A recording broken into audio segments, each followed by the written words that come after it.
don't give up.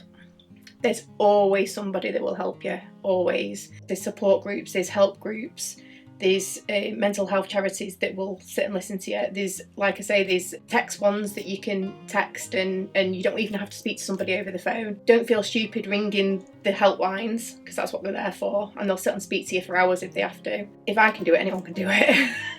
Honestly. One of the myths is, if you ask somebody, are they feeling suicidal or have they got any suicidal thoughts? The myth is, if you talk to a person about it, you're likely to push them over the edge to do it. Well, that's just a myth. It's a complete rubbish. If you talk to a person about it, they're more likely not to do it, because that's the first time that they're able to just let it out without being judged. And it's like opening that, if you think about a bottle of Coke, you shook a bottle of Coke up and it's got that much pressure in it, and you just take the lid off and it explodes.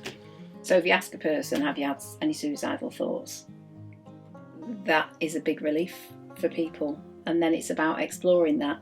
The key things to ask is, CPR, is it current? Are they still feeling like they want to take their own life now? P, do they have a plan? Have they planned how they're going to take their own life? And R, do they have the resource?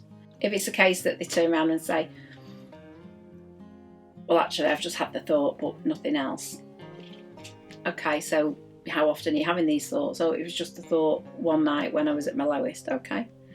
If it's, no, I've got a plan, I know I'm going to do it, I've got the resource, that's when we need to act fast. And that's like imminent.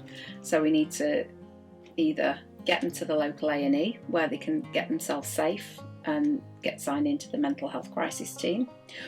Or under the NICE guidelines, you can take them to any doctors. If it's a case that they walk away from you, whoever you are, family members or whatever, it's a case of ringing 999. But otherwise, it's about talking to them and looking at what their protective factors are and just putting the support around them. So I think the message I want to give to people is that you can recover from mental ill health. There is hope, and if you've tried to take your own life, you can survive and you can lead an absolutely fully normal life after that. And Gemma's living proof of it, really.